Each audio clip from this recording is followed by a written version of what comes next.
तेरा मेरा रक्षा बंधन।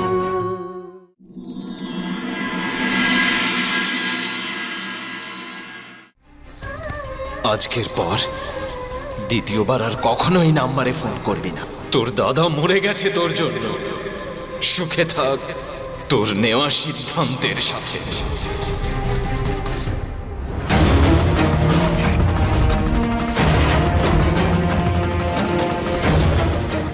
আরে রোশনি,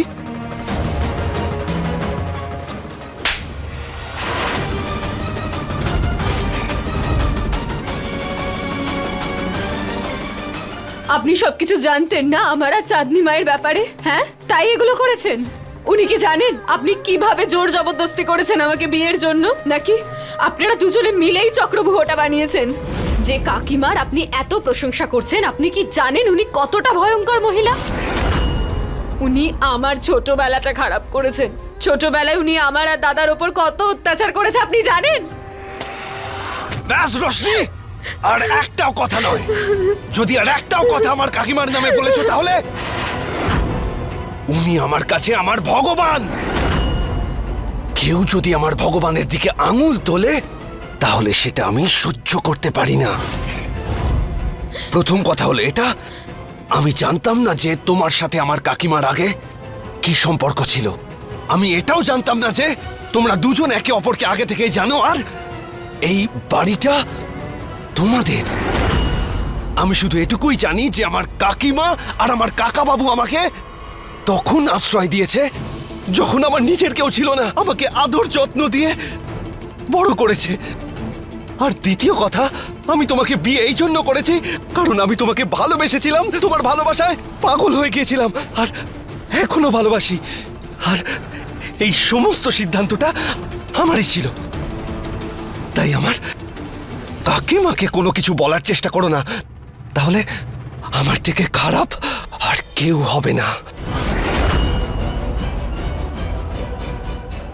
আমি তোমাকে চেয়েছিলাম আর তোমাকে পেয়ে গেছি।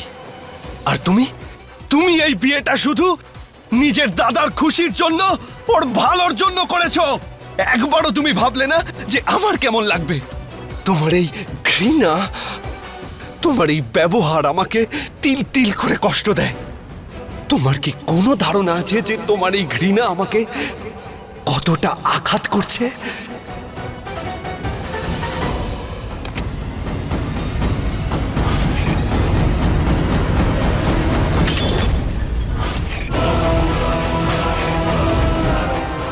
এই কথাগুলো আপনার জোর করে বিয়ে করার আগে ভাবা উচিত ছিল। যদি আপনার কাছে আপনার কাকিমা ভগবান সমান হন, তাহলে আমার কাছে আমার দাদাও ভগবান ছিল। আর আপনি আমাকে জোর করে পাওয়ার জন্য আমার আর দাদার সম্পর্ক নষ্ট করেছেন। শুধু তাই নয়, আমাকে সেই অতীতে ফিরিয়ে এনেছেন যে দিনগুলো আমার জন্য সব থেকে খারাপ ছিল। আমি আপনাকে কোনো দিন ক্ষমা করব না। এই মরেছে। কাকিমা বলেছিল সবকিছু ভালোবেসে কন্ট্রোল করতে, কিন্তু এখানে তো আমি আমার সমস্ত রাগটা উগড়ে দিলাম। আই এম সরি রোশনি, আমাকে ক্ষমা করে দাও। আমাকে বিশ্বাস করো, কাকিমার সাথে আমি ছোট থেকে আছি। উনি একদমই সেরকম নয় যেটা তুমি ভাবছো। ভীষণ ভালো মহিলা উনি। হ্যাঁ রোশনি, আমি তোমার মন জিতবো, তারপর সেটা ভাঙবো। এমন ভাঙবো যে তোমরা দুজন ভাই বোন কখনোই সেটা ভাবোনি। আর তখনই আমার প্রতিশোধ পূর্ণ হবে।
আজকে খুব বড় একটা দিন।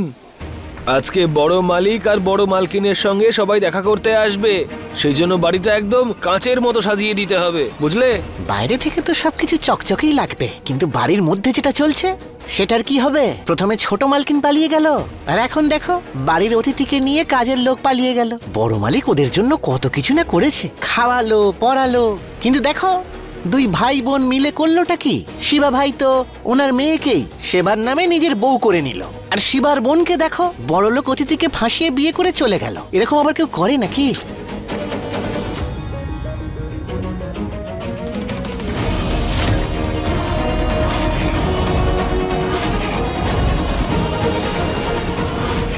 শিবা ভাই, আমার বলার মানে কিন্তু এটা ছিল না।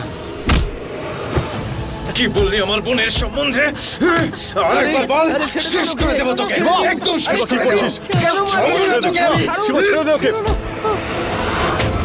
কি করছিস তুই? ও মরে যেত, নিজেকে সামলা তুই। আমাকে ক্ষমা করে দিন বাবা, আমি আর পারছি না। একটা মানুষের সহ্যের একটা সীমা থাকে। আমি বোধহয় আমার সহ্য শক্তি হারিয়ে ফেলেছি। রাগে আমার মাথাটা যেন ফেটে যাচ্ছে বাবা।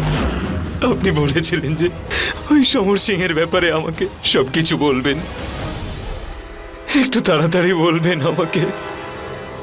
শিবা, ধৈর্য ধর, ব্যাস খুব তাড়াতাড়ি ওই সমর আর ওর পরিবারের বিষয়ে আমি সব জানতে পেরে যাব, আর এটা আমি তোকে কথা দিচ্ছি।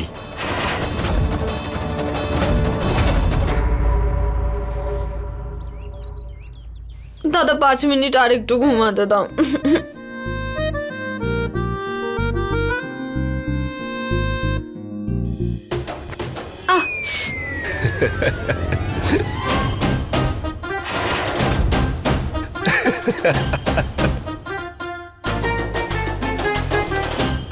চাদর আপনি দিয়েছেন আমার গায়ে। আই নো, আমি জানি যে তুমি কি বলবে, যে আমি তোমাকে বলেছিলাম তুমি নিজের কাজ করো। আমি সেটাই করছিলাম। যখন আমি তোমাকে রাতে ঠান্ডায় কাঁপতে দেখেছিলাম, তখন ভাবলাম যে সকালে উঠে যদি তুমি বরফের গোলা হয়ে যাও, তাই আমি একটা চাদর তোমার গায়ে চাপা দিয়ে দিয়েছিলাম। কিন্তু আই প্রমিস আর এরকম করব না। তাহলে আরেকটা উপকারও আমাকে করুন। 2 দিন ধরে একই জামা কাপড় পরে ঘুরছি, আমাকে কিছু জামা কাপড় এনে দিন। ইস, আরে এটা তোমার মাথাতেই আসেনি। এক্ষুনি করছি আমি, 1 মিনিট এখানেই থাকো। হ্যাঁ,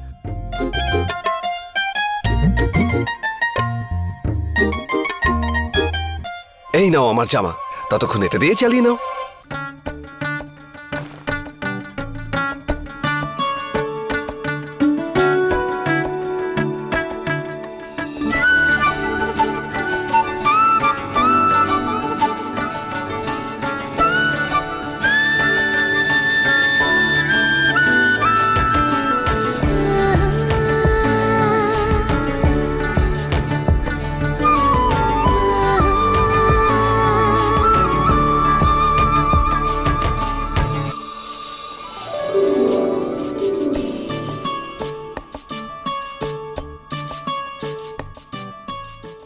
বাহ, তোমাকে তো বেশ কিউট লাগছে আমার এই জামাটা পরে।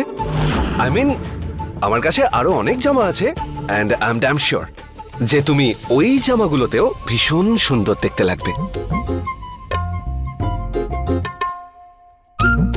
মানে জামা কাপড় ছিল, আর আপনি জেনে শুনে আমাকে এগুলো পরতে দিয়েছেন।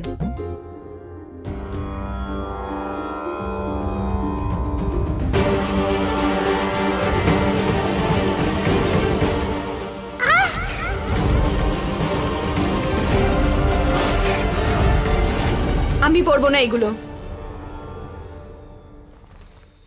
কেন, কি সমস্যা এই শাড়িতে? দেখো, বিয়ের পরে বউরা বাড়ির মধ্যে কিন্তু এরকমই শাড়ি পরে, তাই তোমাকেও পড়তে হবে। এক মিনিট।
এই চুড়িটা কাকিমা নিজে হাতে তোমার জন্য পাঠিয়েছে।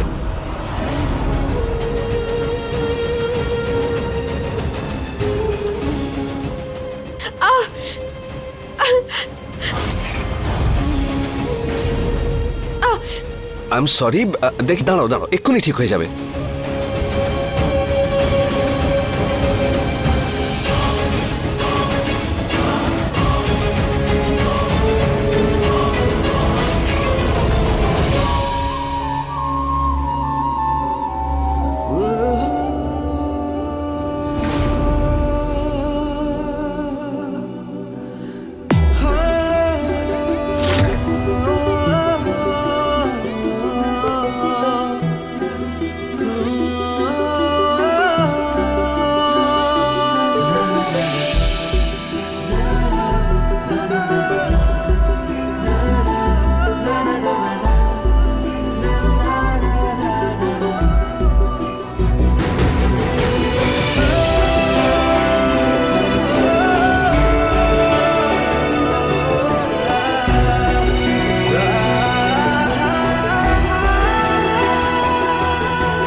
রোশনি, আমি তোমার অনুমতি ছাড়া তোমাকে টাচ পর্যন্ত করব না, কিন্তু হ্যাঁ, চেষ্টা করব যাতে তুমি আমাকে ভালোবাসো। কিন্তু হ্যাঁ, তুমি যাতে আমাকে ভালোবাসো এই চেষ্টা আমি বারবার করব। আমি তোমাকে এত ভালোবাসবো যে তুমি আমাকে ছাড়া থাকতেই পারবে না। আর হ্যাঁ, এটা আমি চ্যালেঞ্জ করছি, যে কথাটা তুমি আমাকে এখনো বলতে পারো না সেটা একদিন নিজে থেকে এসে বলবে। সেটা না হয় এই ব্যাপারেই হোক না কেন।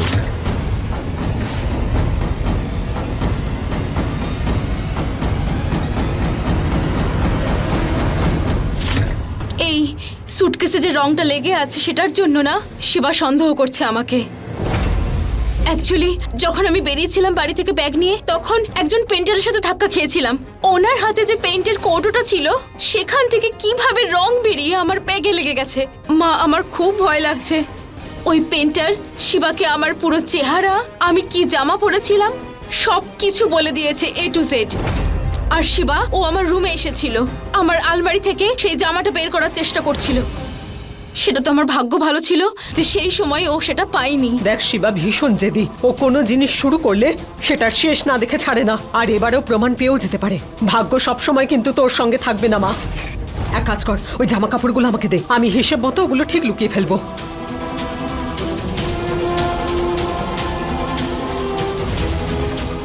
আমি ওখানে রেখে দিয়েছিলাম।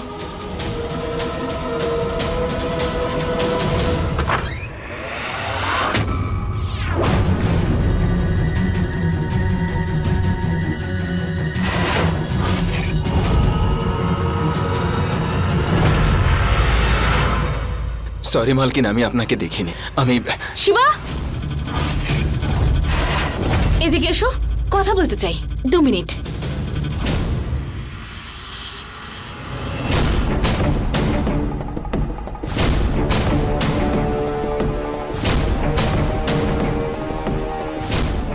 এখন কেমন আছো?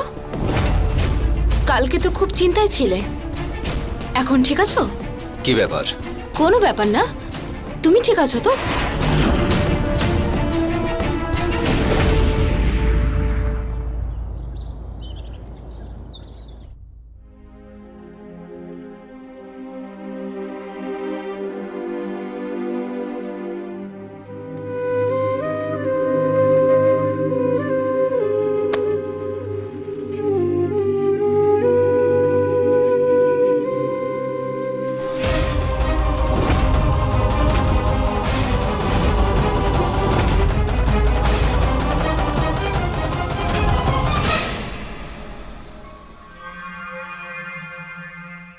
দেখ, এই প্রদীপের শিখা মানুষের মনে আশার মতো হয়। আশারও কখনো কখনো সাহায্যের প্রয়োজন হয়। দেখ, আজ তুই হাত বাড়ালি আর প্রদীপ জ্বলল। বস, বস আমার কাছে। সোনা, আমি জানি আমার নাতে যা করেছে ঠিক করেনি, কিন্তু দেখ, সময়ের থেকে বড় শক্তি আর কিচ্ছু নয়। একটু ধৈর্য ধর, একদিন এটারও উত্তর তুই পাবি। সব ঠিক হয়ে যাবে। সমরবাবুর বিশ্বাসঘাতকতার পর কোনটা ঠিক আর কোনটা বেঠিক আমার জন্য জানাটা খুব কঠিন হয়ে গেছে দিদা। আচ্ছা দিদা, তুমি কি সবকিছুই প্রথম থেকে জানতে? চাঁদনি মায়ের এই ভালোবাসা আমি জানি সবটাই দেখানো। তোমার ভালোবাসাও কি তাহলে?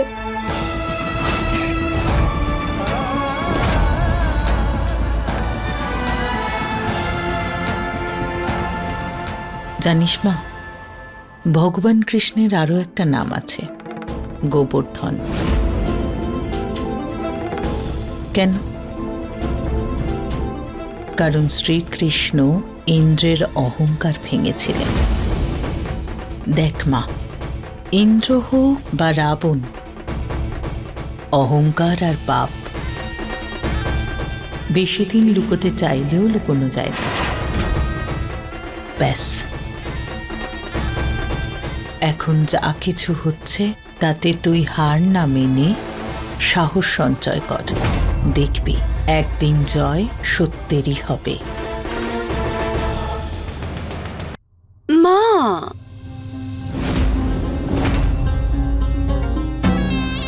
আপনি তো দেখছি একাই পুজোর জোগাড় করে ফেললেন। আমার অপেক্ষা করতে পারতেন, একসাথে মিলে পাপ ধুতাম। আরে রোশনি, এই পোশাকে তো তোকে একদম সেই ছোট্টবেলার ধানি লঙ্কা লাগছে। সমর, শোন না, কাল ভাইফোঁটা, তার মানে দাদা বোনের দিন। কিন্তু এই বিয়েটার জন্য না দাদা বোনের সম্পর্কটাই নষ্ট হয়ে গেছে, আর তোকে এটা ঠিক করতে হবে। শিবরাজেরও তো জানা উচিত, তাই না, যে রোশনি বিয়ে করে কোথায় এসেছে? নিজেরই বাড়িতে। তাই কাল তুই রোশনিকে শিবরাজের কাছে নিয়ে যাবি, ঠিক আছে বাবা? হ্যাঁ কাকিমা।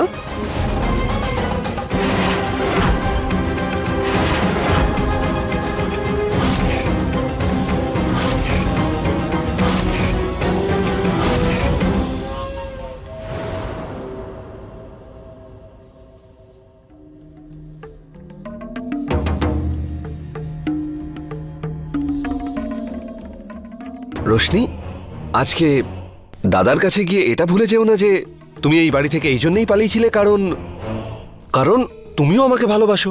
যদি তুমি ওখানে গিয়ে আবার কিছু এদিক ওদিক করো তাহলে আমি তোমার দাদাকে গিয়ে সেদিনের সব সত্যিটা বলে দেব। তুমি কি চাও আমি এমনটা করি?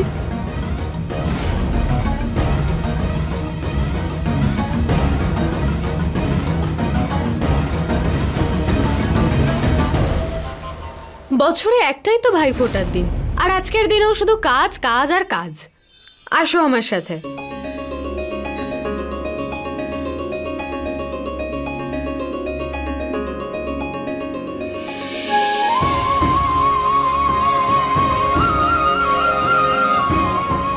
আর এখন তোমার পছন্দের মালপোয়া।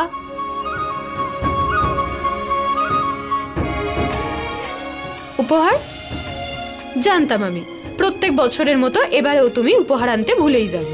আসলে কি জানিস তো, তোর দাদা সবকিছু ভুলতে পারে, কিন্তু তার বোনের এই বিশেষ দিনটা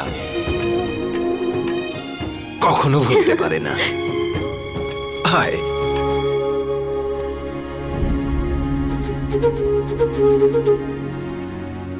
দাদা,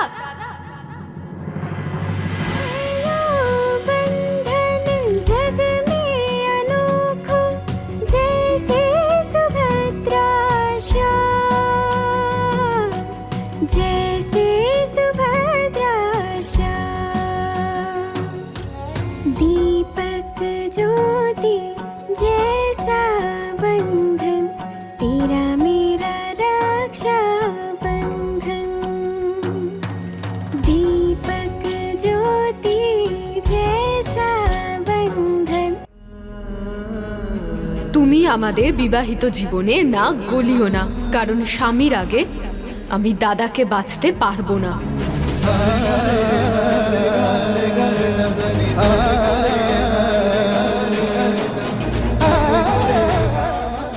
দাদা, তোমার বোন তোমার সামনে দাঁড়িয়ে আছে, তুমি তার সাথে কথা বলবে না? নিজের বোনের থেকে দূরে যেতে চাইছো দাদা?